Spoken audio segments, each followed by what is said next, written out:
isn't that always the way when the pressure goes on Levy, he gets rid of the manager to deflect the pressure?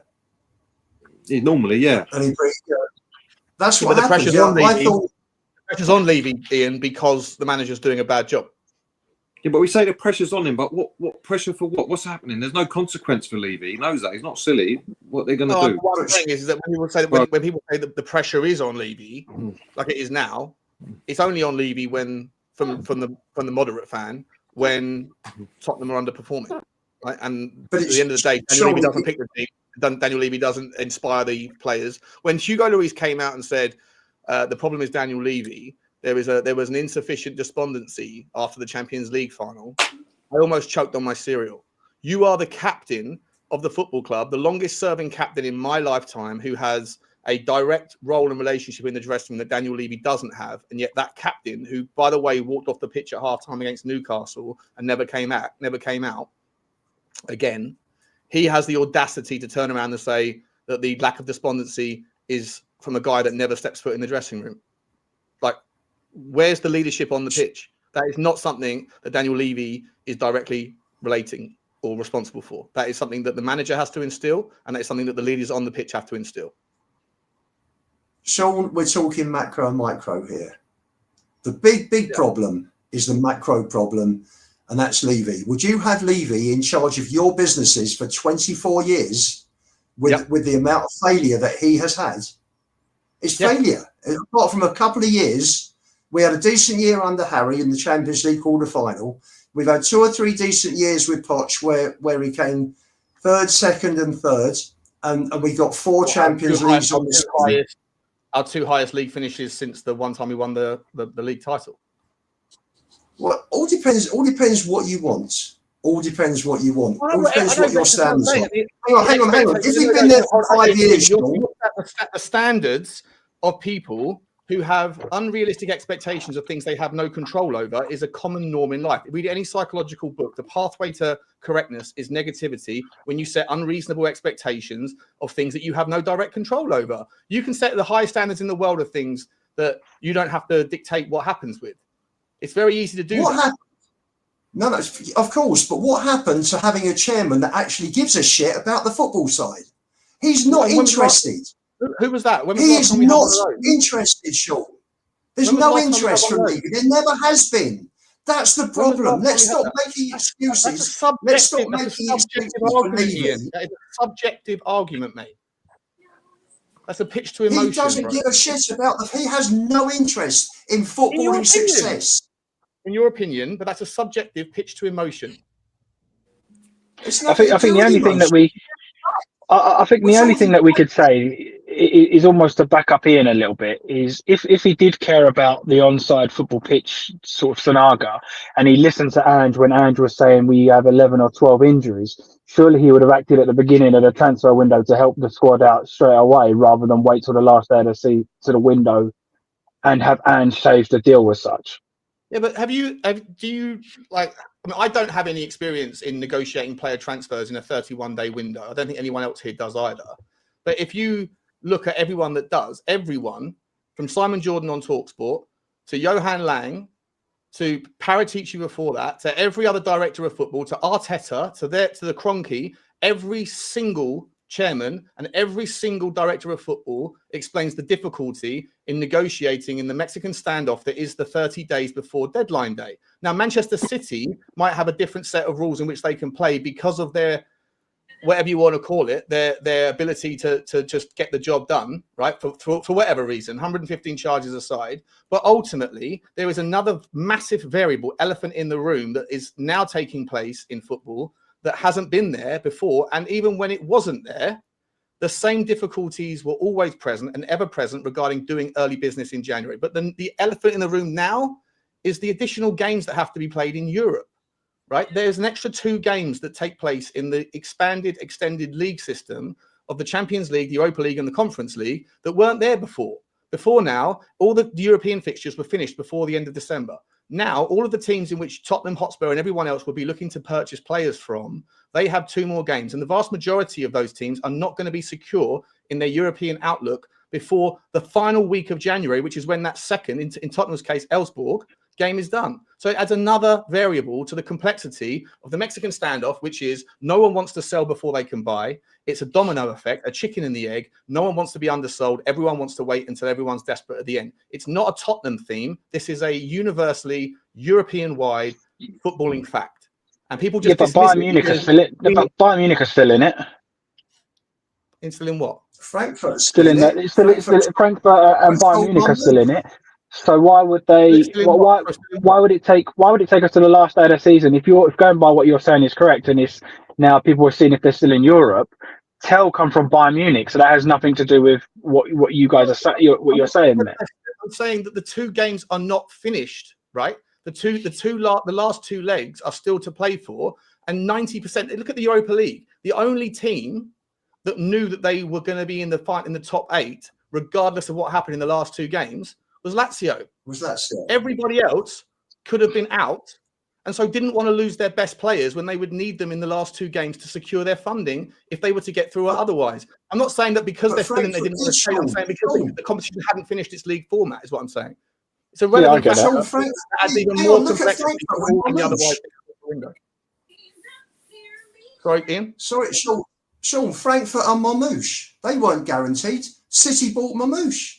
Finished. That destroys your argument. It doesn't destroy anything. Frankfurt. What you think, mate? Hang on a second. If you want to make it short, if you want to make something happen, let me answer. Sorry. Go on, Ian. Finish your point. Sorry, mate. I was just going to say, if you want to make something happen in whatever area you are in, industry-wise, you go out of your way to make it happen. You can use all the excuses. You can throw everything up and say, well, there's this reason, that reason, that reason, that reason. But if Man City went out, they needed players, and they went out and they sorted it out. And they spent 180 million pounds. They paid 200 They didn't spend much in the summer. They paid, because they didn't know what the 115 charges was going to mean for them, right? They expedited their process and their future plans to get it done now because of what happened with regards to not doing business in the summer. There's a common theme there, a similarity. The two teams that have had massive injuries this season and the two teams that arguably didn't do what they should have done in the summer have both massively underperformed, right? But Manchester City they brought it forward and they paid well over the odds for young players because not only because they had to, but because they can. Not every other team could do it that way. And by the way, Manchester City do not have to convince players to come to them. They have the unenviable draw of being able to say, you can come to our club and play 30% of minutes. Is that not enticing enough for you? Okay, how about this? Even if you do only play 25% of minutes, you're still going to, in all likelihood, if not this season, the next, and then the one after that, and the one after that, and the one after that, you're going to pick up 10 trophies, in all likelihood, during your first contract. Tottenham can't have that draw. Why? In my opinion, it's not because of Daniel Levy. It's because of the bigger elephant in the room. You mentioned micro versus macro, Ian. The biggest macro factor, you have to take yourself out of the microcosm that is Tottenham and look at the major factors that affect all football clubs. The fact that 92% of all trophies since Daniel Levy has come to Tottenham have been won by 5 teams is problematic and it's boring. And the fact that 75% of all trophies that have been won in the last 12 years have been won by 2 teams, Manchester City and Chelsea, both of whom were nowhere in the annals of trophy winning history in the grand scheme of things relative to the other 3 before, guess what? Oil money came in or oligarchs came in before the rules were set up. The biggest problem in football and the biggest problem why there is an unequal level playing field and a complete loading of the dice is because of the inept Premier League lawmakers who cannot make a sufficient sustainable set of rules that are enforceable that makes other teams be part of the conversation. The Premier League is boring. And if you guys want to just focus on Daniel Levy, he may be part of the problem at Tottenham. He may be part of a bottleneck. His lack of ambition, his lack of risk appetite. I subscribe to all of your frustrations and all of that. But if you are someone that really wants Tottenham to do better, you should have as much energy towards the Premier League lawmakers' inabilities to put aside rules that are enforceable as you do for Daniel Levy. But you don't because you'd rather just focus on the things that directly impact you and where your interest and attention span goes to. But zoom out a little bit and you will see that all of the teams that used to be as successful as Tottenham did in the 50s, 60s, 70s, 80s, and 90s, they also haven't won they haven't won anything for the last 25, 50 years. Derby, West Brom, Wolves, Newcastle, Aston Villa, Leeds. If Daniel Levy is the problem for why Tottenham don't win trophies, Liverpool, Man United. Sorry. Let me finish Arsenal. my rant. Let me finish my rant. So if I said Arsenal, I didn't mean Arsenal, right? But Arsenal, by the way, are the only team in the. There's only one of 3 teams that have never been relegated. They have always been more successful than Tottenham.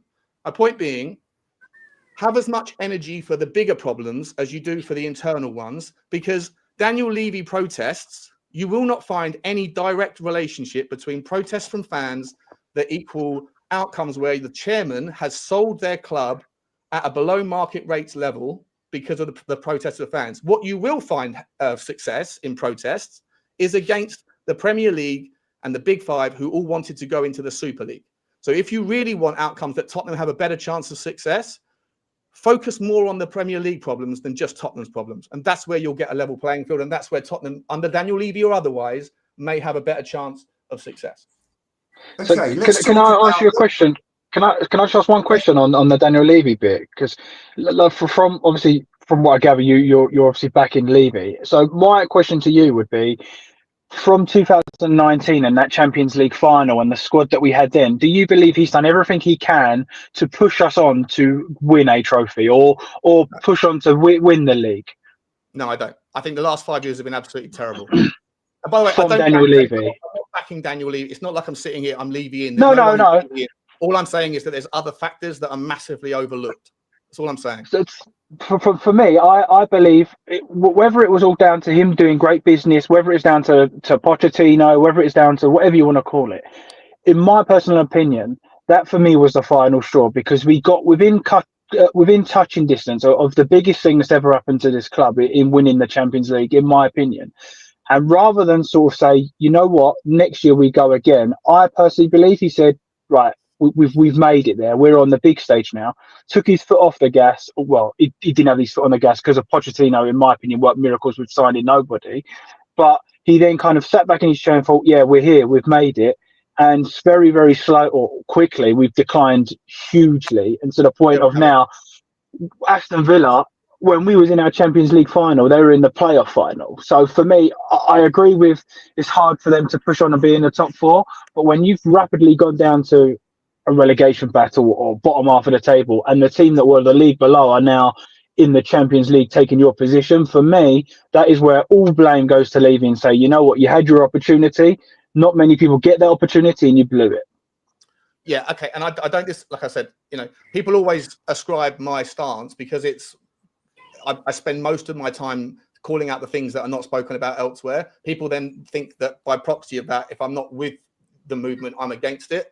I'm not. I always support people that want to protest. You can go all the way back to like my 5th video on my channel 2.5, 3 years ago, where Brian Daigle was going to the protest when Paratici was going through his legal issues. And I can put the clips up to show that every single time there's been a protest, I have supported it. I put the details of it up. I am with you guys because I think the pressure that you put on Daniel Levy helps. I really do. Right. So I'm in support of it. I just don't think that is the outcome. With regards to the last 5 years, James, I think that, yeah, it's been a massive backward step. There's shitloads of mistakes that have been made, shed loads of mistakes that have been made.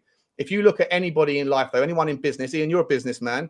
Have you made a perfect call on every decision you've ever made? I doubt it. I certainly haven't. Right? I've made tons of mistakes in the growth of a business, 3 businesses. Right? I've made so many mistakes. Sure. I also come from a stockbroking, investment banking background. Like, there's a phrase in banking, right? First of all, it's leave some for the next guy. Second of all, is if you make more decisions that are right than wrong in a day, you've had a profitable day. So expect to make bad decisions. Daniel Levy, over 25 years, has made countless bad decisions. He is also responsible. If the buck stops at the top, he is also responsible for why it is that Tottenham fans have the audacity to consider title charges a relevant and realistic opportunity. It's what's good for the goose has to be good for the gander. You can't have your cake and eat it. You can't say he's responsible for all of the problems, but the credit goes elsewhere. If the buck stops at the top, that has to be consistent for the reason that we finished in our top 2 league positions of all time. He has to be responsible for getting us to the Champions League final. If he's responsible for why we signed Ndombele, if he's responsible for Richarlison, if he's responsible for all of the decisions that happen on the pitch, he's responsible for all of the outcomes off of it. It has to be that way. You can't have a duplicitous version of how to attract or align accountability. That's fair. But let me come back to you on a few things there, Sean. I came into my industry in '79. I was just selling just normal salary plus commission salesman. And then I joined an agency in '89, and I worked for 9.5 years under a guy who had been a textile agent for 35 years when I joined.